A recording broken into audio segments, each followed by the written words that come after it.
Everyone, welcome to my YouTube channel. आप देख रहे हैं my YouTube channel physics with MH. और आज न्यूक्लियर की फ़िज़िक्स में मैस डिफेक्ट और बाइंडिंग एनर्जी को हमने पढ़ना है। पिछले लेक्चर में हमने मैस डिफेक्ट को थ्योरेटिकली समझने की कोशिश की थी और ये कहा था कि मैस ऑफ प्रोटॉन अगर इतना हो, मैस ऑफ न्यूट्रॉन इतना हो, तो दोनों को जमा करके अलग जवाब आता है। और इस mess of proton mess of neutron को एक सिस्टम में इकट्ठा हम मेजर करें तो जवाब कुछ और आता है, ठीक है। और इसको साइंटिस्ट ने कहा था कि इस फ़र्क को मैस डिफेक्ट कहते हैं। और आज हम जानेंगे कि ये मैस में फ़र्क क्यों आया और बाइंडिंग एनर्जी का इसका क्या लिंक है, इस बात को समझने की कोशिश करेंगे। तो बढ़ते हैं अपने न्यू टॉपिक की तरफ, बाइंडिंग एनर्जी की तरफ, और शुरू करते हैं।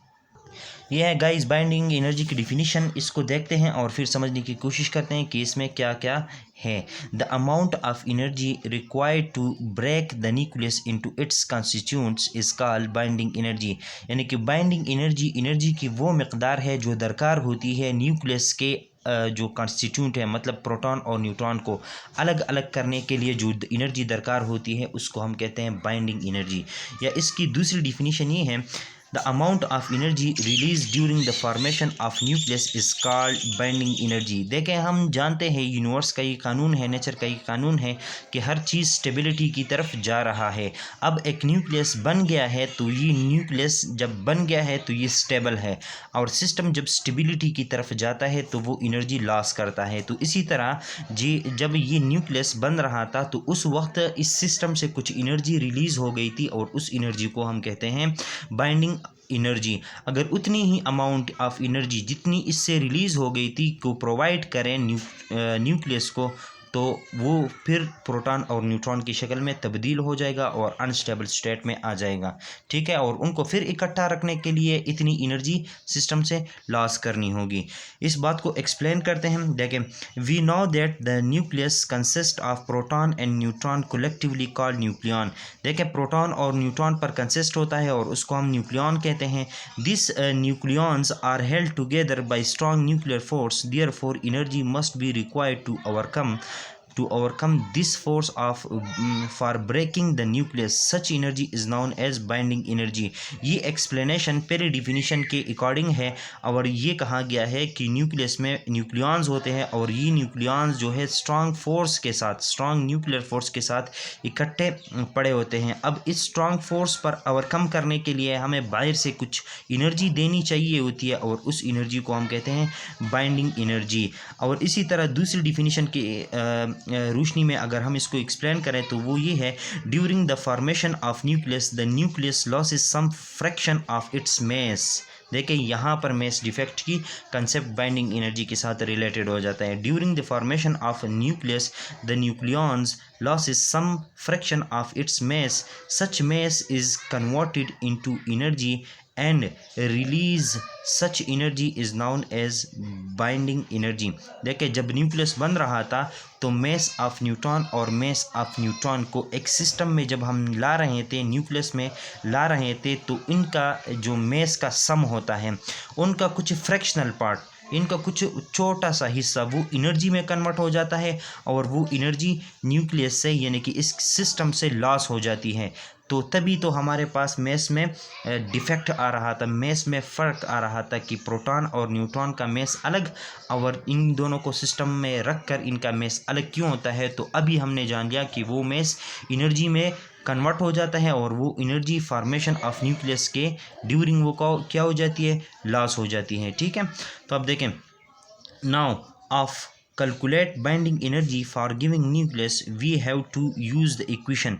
अब देखें, हमने कितनी एनर्जी किसी न्यूक्लियस को देनी है उसको हम मालूम करने वाले हैं और उसको हम इस इक्वेशन का सहारा लेंगे, E is equal to mc², ठीक है।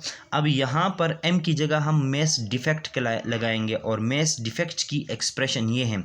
देखें, ये हमारे पास वो न्यूक्लियस हैं जिसमें प्रोटॉन और न्यूट्रॉन इकट्ठे पड़े हुए हैं। अब इस न्यूक्लियस का मैस प्रोटॉन का मैस और न्यूट्रॉन का मैस जमा करें तो इस न्यूक्लियस का मैस कम आएगा। आएगा और उसको हम मेस डिफेक्ट कहते हैं। और उस मेस डिफेक्ट का मैथमेटिकली एक्सप्रेशन ये है, देखें इसका क्या मतलब है, z number of proton multiply by number mess of proton. पिछले एग्जांपल में हमने कहा था कि 2 प्रोटॉन, तो z की जगह 2 आया था, multiply by mess of proton को किया था, ठीक है। और इसी तरह a माइनस जेड क्या रिप्रेजेंट करता है, नंबर ऑफ न्यूट्रॉन। क्योंकि a क्या रिप्रेजेंट करता है, किसी एटम के ऊपर या किसी न्यूक्लियस का, वो रिप्रेजेंट करता है कि इस एटम में कितने number of proton plus number of neutron है। तो वो हमारे पास ही आ गया, number of proton plus number of neutron minus number of proton, तो हमारे पास यहाँ से मिलने वाला है नंबर ऑफ न्यूट्रॉन। तो ये a माइनस जेड रिप्रेजेंट करता है नंबर ऑफ न्यूट्रॉन को multiply by mess of neutron. तो इन दोनों को जमा किया, इसका जो जवाब आएगा वो जो सिस्टम है हमारे पास, यानी कि जिसमें प्रोटॉन और न्यूट्रॉन इकट्ठे पड़े हुए हैं, इससे उसको माइनस किया तो हमारे पास मेस की कुछ ना कुछ वैल्यू आ जाएगी और उसको हम कहते हैं मेस डिफेक्ट। तो मतलब ये है कि मेस डिफेक्ट को मैथमेटिकली हम इस तरह एक्सप्रेस करते हैं, या इक्वेशन की शक्ल में हम उसको इस तरह एक्सप्रेस कर सकते हैं। ये बात इधर मैंने एक्सप्लेन की है, where z is the number of proton and a minus Z is the number of neutron and mp and mn are their masses respectively, ठीक है। तो देखें आगे बढ़ते हैं। जैसा कि पिछले लेक्चर्स में हमने देखा था कि हमारे पास एटॉमिक लेवल पर मैस को मेजर करने का जो यूनिट होता है उसको हम AMU कहते हैं, एटॉमिक मैस यूनिट कहते हैं, ठीक है। तो ये जो मैस डिफेक्ट हमारे पास आता है ये उस यूनिट में आता है, ठीक है। मतलब ये नहीं कि केजी शेजी में नहीं आता, यानी ग्राम में भी नहीं आता, ये हमारे पास एटॉमिक मैस यूनिट में आता है। और बाइंडिंग एनर्जी को कैलकुलेट करने का फार्मूला ये है कि E is equal to mc², और उसको हमने कैलकुलेट किया था कि mc² में AMU के लिए जो हमारे पास यानी कि कुछ एनर्जी का, कुछ मैस का जो है हिस्सा वो एनर्जी में कन्वर्ट हो गया है, तो उस मैस को हम एनर्जी के फॉर्म में लिख सकते हैं। और उसके लिए ये इक्वेशन है, mass defect multiply by 931 mega electron volt. 931 mega electron volt क्यों? क्योंकि हम जानते हैं कि पिछले लेक्चर्स में हमने इसको डिराइव किया था कि AMU is equal to 1 atomic mass unit, और उसके करस्पॉन्डिंग जो यूनिट होती है एनर्जी में, वो जो एनर्जी होती है वो ये है 931 मेगा इलेक्ट्रॉन वोल्ट। तो बाइंडिंग एनर्जी का ये फार्मूला है, ठीक है।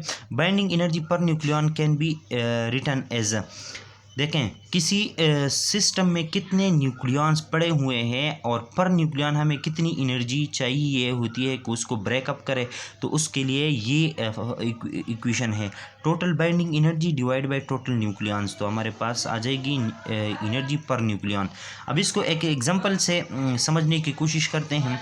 देखें ये एक मेस ऑफ यूरेनियम न्यूक्लियस है, वो कितना है, यानी कि यूरेनियम के न्यूक्लियस को जब मेजर किया गया एटॉमिक मैस यूनिट में, तो उसकी मेजरमेंट आ रही थी 234, यानी कि 234.99 एटॉमिक मैस यूनिट, इतनी मैस उसकी आ रही थी, किसकी, यूरेनियम की न्यूक्लियस की।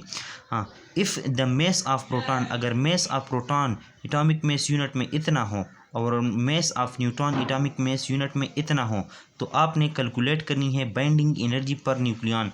मतलब यहाँ से एक प्रोटॉन या एक न्यूट्रॉन को निकालने के लिए बाहर से कितनी एनर्जी इस न्यूक्लियस को देनी पड़ेगी, और उसको हम कहते हैं बाइंडिंग एनर्जी। तो इस न्यूक्लियस के लिए हम वो बाइंडिंग एनर्जी मालूम करेंगे इस एग्जांपल में। पूछ भी वो ये रहा है, calculate the binding energy per nucleon, यानी कि एक न्यूट्रॉन या एक प्रोटॉन को इस यूरेनियम एटम से निकालने के लिए कितनी एनर्जी देनी होगी, कितनी एनर्जी रिक्वायर्ड होगी, ठीक है। और उसको हम बाइंडिंग एनर्जी कहते हैं।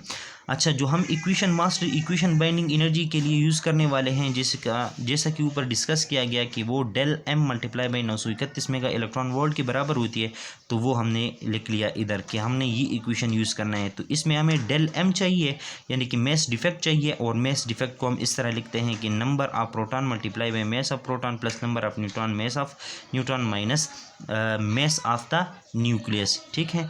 तो जिस तरह की यहाँ पर गिवन है कि एटॉमिक मैस क्या है 235 है, तो इधर हमने लिखा है कि एटॉमिक मैस गिवन है वो 235 है, ठीक है। और एटॉमिक नंबर क्या है 92 है।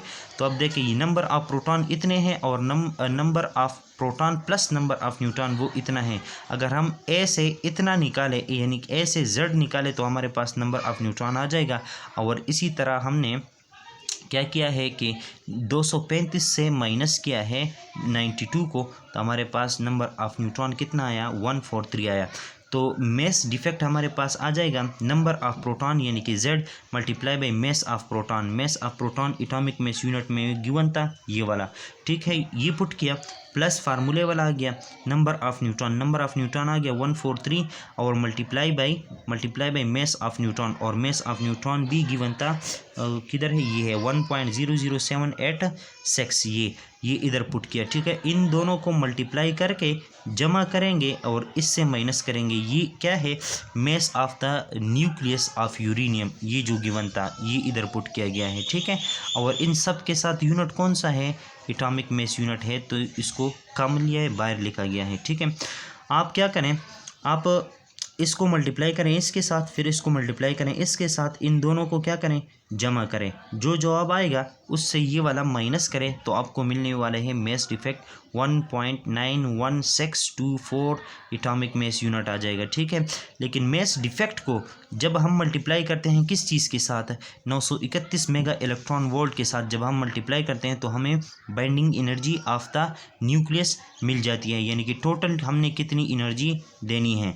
तो बाइंडिंग एनर्जी मेस डिफेक्ट को जब 931 मेगा इलेक्ट्रॉन वोल्ट से मल्टीप्लाई किया तो हमें मिला 1784 मेगा इलेक्ट्रॉन वोल्ट, यानी कि इस यूरेनियम के न्यूक्लियस को बिल्कुल अलग करने के लिए, इसमें जितने प्रोटॉन और न्यूट्रॉन हैं उन सब को अलग करने के लिए हमने टोटल कितनी एनर्जी देनी होगी, 1784 मेगा इलेक्ट्रॉन वोल्ट, ठीक है। ये टोटल न्यूक्लियस के लिए आ गई। अब हमने बाइंडिंग एनर्जी मालूम करनी है पर न्यूक्लियन, तो टोटल न्यूक्लियस के लिए इतने और टोटल न्यूक्लियस में कितने नंबर ऑफ़ न्यूक्लियन है उसके ऊपर डिवाइड किया। नंबर ऑफ़ न्यूक्लियन रिप्रेजेंट करता है एटॉमिक मास से, तो वो है 235 और इसके ऊपर डिवाइड किया तो हमारे पास आ गया 7.6 मेगा इलेक्ट्रॉन वोल्ट एक न्यूक्लियन को वहाँ से निकालने के लिए। मतलब एक प्रोटॉन को वहाँ से निकालने के लिए कितनी एनर्जी दरकार होगी, 7.6 मेगा इलेक्ट्रॉन वोल्ट या एक न्यूट्रॉन को निकालने के लिए।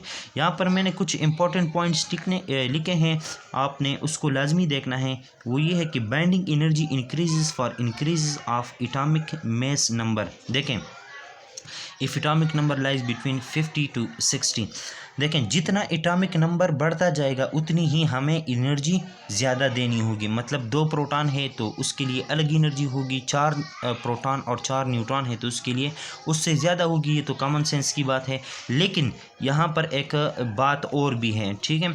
एटॉमिक नंबर देखें 50 यानी कि 1 से लेकर 50 और 60 के दरमियान जो एटॉमिक मास होगा उसके साथ ये केस होता है, ठीक है। बाकी जब 60 से नंबर बढ़ जाते हैं, 65, 70, 72 और इस तरह 80 के करीब जब एटॉमिक मास पहुंच जाता है तो वहाँ पर फिर ये पॉइंट नहीं चलता, ठीक है। वहाँ पर जितने 60 से ऊपर आप जाएंगे उसी हिसाब से आपके बाइंडिंग एनर्जी कम मिलती जाएगी। इस तरह क्यों होता है, आप देखें atomic number greater than 60 the corresponding binding energy decreases gradually. और ऐसा क्यों होता है इसको अब देखते हैं। देखें, हमने यूरेनियम के लिए मालूम किया था, यूरेनियम का एटॉमिक मास है 235, इसकी बाइंडिंग एनर्जी पर न्यूक्लियन हमारे पास आई 7.6 मेगा इलेक्ट्रॉन वोल्ट। इसी तरह अगर आप निकल के लिए मालूम करें, निकल का एटॉमिक नंबर क्या है, 62 है, तो बाइंडिंग एनर्जी पर न्यूक्लियन क्या आ जाएगी, 8.79 मेगा इलेक्ट्रॉन वोल्ट। यानी कि जिसमें न्यूक्लियन कम है उसके लिए ज़्यादा एनर्जी आ रही है और जिसमें न्यूक्लियन ज़्यादा है उसमें कम एनर्जी आ रही है, ठीक है। और ये सीन आपको 60 एटॉमिक मास से ऊपर मिलेगा। और इस तरह क्यों होता है, इसका रीज़न ये है, for large atomic mass number there is electrostatic interaction between proton, मतलब प्रोटॉन भी होंगे वहाँ पर और न्यूट्रॉन तो न्यूट्रल होता है, तो वहाँ पर इनके दरमियान क्या होगा, इलेक्ट्रोस्टैटिक रिपल्शन होगा। और रिपल्शन क्या करता है, अनस्टेबिलिटी को काज करता है। जब एक सिस्टम पहले से अनस्टेबल है due to large number of proton और बाहर से उसको थोड़ी सी एनर्जी मिल जाती है तो वो क्या कर जाता है, ब्रेकअप कर जाता है, ठीक है। मतलब प्रोटॉन और न्यूट्रॉन अलग हो जाते हैं और कम एनर्जी पे अलग हो जाते हैं। तो यही वजह है कि large number of atomic mass को कम एनर्जी दरकार होती है due to electrostatic repulsion between proton और उसका जो होता है रेंज वो लॉन्ग रेंज फोर्सेस होते हैं, ठीक है। ये जो कूलम इलेक्ट्रोस्टैटिक रिपल्शन है। अब देखें बाइंडिंग एनर्जी ऑफ निकल 62 के लिए अगर हम मालूम करें तो निकल की न्यूक्लियस का एटॉमिक मास ये है, और इसी तरह निकल में 22 क्या है, प्रोटॉन है। 62 से 28 निकाला तो ये हमारे पास नंबर ऑफ प्रोटॉन आ जाएंगे, और वो कितने हैं, 34 है। अब इससे निकल के न्यूक्लियस के लिए हम बाइंडिंग एनर्जी मालूम करें तो उसके लिए हम ये इक्वेशन यूज़ करने वाले हैं, और इसमें ये जो डेल एम यानी कि मास डिफेक्ट आ रहे हैं उसके लिए ये इक्वेशन यूज़ करने वाले हैं। अच्छा, नंबर ऑफ प्रोटॉन किया, पुट किया, mass of proton plus number of neutron कितना है 34, और मास ऑफ न्यूट्रॉन पुट किया ये माइनस मास ऑफ द निकल न्यूक्लियस, और साथ में यूनिट एटॉमिक मास यूनिट। तो आपके पास इनको जमा की मल्टीप्लाई किया तो ये आ गया, और मज़ीद जमा किया तो ये आ गया। इससे इसको माइनस किया तो आपको मास डिफेक्ट इतना मिला, और 1 एटॉमिक मास यूनिट की जगह आप क्या लिख सकते हैं, 931। जब मास डिफेक्ट को आप 931 मेगा इलेक्ट्रॉन वोल्ट से मल्टीप्लाई करते हैं तो आपको मिल जाता है क्या चीज़ जी, बाइंडिंग एनर्जी। तो इसके लिए आ गई 545.26 मेगा इलेक्ट्रॉन वोल्ट। और फॉर पर न्यूक्लियन के लिए आप टोटल बाइंडिंग एनर्जी को नंबर ऑफ एटॉमिक मास पे डिवाइड करें, यानी कि एक क्यूब पर डिवाइड करें, और वो कितना था, वो निकल के लिए 62 था। ठीक है, ये आपको नज़र आ रहा है। तो आप इसको डिवाइड करें तो आपको मिलने वाले 8.795 मेगा इलेक्ट्रॉन वोल्ट। तो देखें कि जब एटॉमिक नंबर 60 से ऊपर हो जाता है, कि कहाँ से 60 से ऊपर, तो बाइंडिंग एनर्जी फॉल कर जाती है, डिक्रीज़ होती है, और उसकी वजह ये है कि इलेक्ट्रोस्टैटिक रिपल्शन बिटवीन प्रोटॉन। ठीक है, और इसी वजह से, इसी रिपल्शन की वजह से सिस्टम जो है वो अनस्टेबल हो जाता है, और अनस्टेबल सिस्टम को ब्रेक करने के लिए थोड़ी सी एनर्जी दरकार होती है। तो इसी वजह से यूरेनियम 235 के लिए एनर्जी निकल 62 से कम होती है। ठीक है, अगर आपको इस लेक्चर के PDF फॉर्म चाहिए तो नीचे डिस्क्रिप्शन में जाकर लिंक पर क्लिक करें, आपको इस लेक्चर के PDF फॉर्म मिल जाएंगे। ठीक है, नेक्स्ट लेक्चर तक के लिए अपना ख्याल रखिएगा, अपने इस चैनल का भी। खुदा हाफिज़।